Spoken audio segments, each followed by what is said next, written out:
para seguir dialogando, doctora.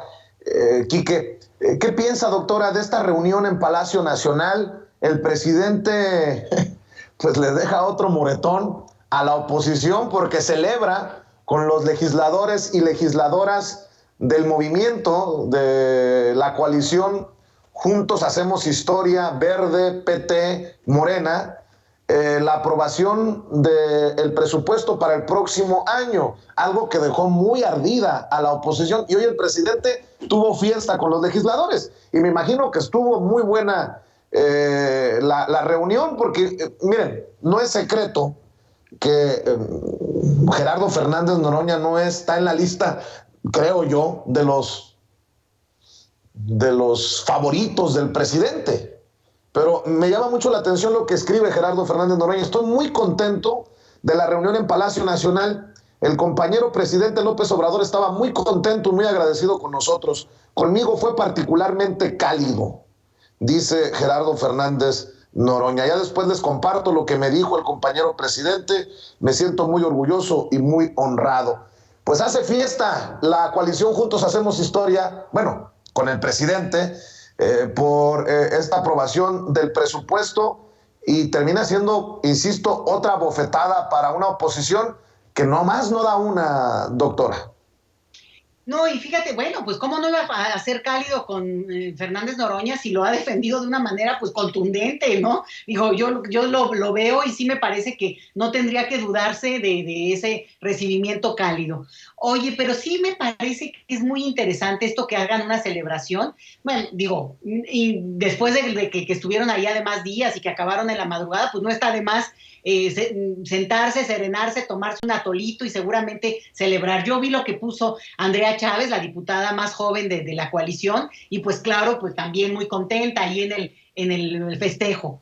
Y yo creo que aquí este es un punto pues que tendría que ser y es parte de la vida política de los grupos, de bueno, pues ahí en este caso coincide, ¿no? Que es la mayoría la que obtiene pues el mayor triunfo en términos de que se presenta el presupuesto, que yo quiero decir algo que es muy importante, Vicente, porque yo de repente siento que el discurso de la oposición por eso no les ayuda incluso a ellos. Mira, no se trata de darles ninguna ayudadita, pero es que, a ver, ¿qué parte no se entiende de que la mayoría en cualquier cámara, bueno, pues va a tratar de pasar la propuesta que a su vez la avala el voto de la mayoría de los ciudadanos? O sea, más allá de que si esto se ha dicho y se ha repetido muchas veces, esto es así.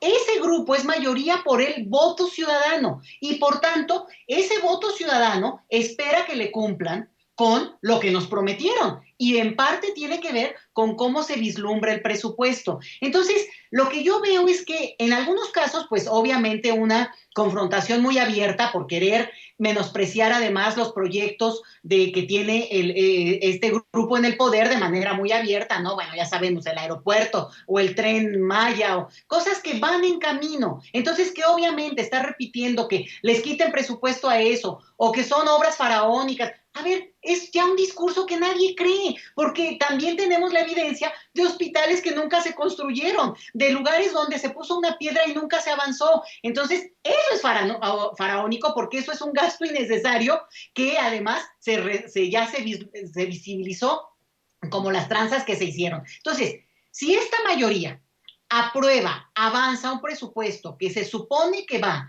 en el tono de lo que se votó, para lo que votamos y lo que estamos esperando ver que se vislumbre, bueno, hay problemas que yo creo que tienen que verse y que revisarse, pero es cuando la oposición insiste en sus temas desde el mismo discurso anterior. Entonces, en vez de actualizarse y tratar de ver por dónde podría mover, te voy a dar un ejemplo. Si se insiste en que se haga un programa que era emblemático del sexenio pasado, pues obviamente no va a tener ni siquiera contexto. No son ya palabras que sirvan para utilizarse en términos de programas que sí tendrían que echarse a andar y que a lo mejor lo que hay que ver es cómo el presupuesto los incorpora o no. ¿No? Vamos a suponer, hay un tema muy sentido que tiene que ver, para mí el fundamental, Vicente, para mí lo más sentido que puede haber en este país tiene que ser con la deuda del tema de los desaparecidos, del tema de la violencia. O sea, para mí ese es lo que tiene que estar por encima de todo.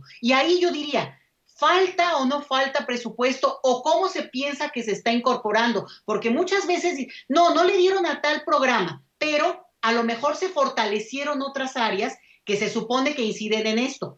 Ahí es donde habría que ver para tratar de hacer digamos, una calificación realmente contundente y decir, no, es que le quitaron a tal proyecto. Pero hay un juego diferente porque hay un proyecto político distinto. Entonces, obvio, la oposición sigue en un discurso con los temas que le dieron, digamos, ciertos créditos al inicio del sexenio, de que si las guarderías infantiles, bueno, no, entiéndanlo, eso se acabó como proyecto. La intención es atender ese tipo de temas de una manera diferente. Por dar un ejemplo, nada más estoy dando un ejemplo. Entonces, ahí es donde yo creo que se vuelve muy interesante que se festeje, cierro con esto el comentario a lo que tú me preguntas, ¿por qué?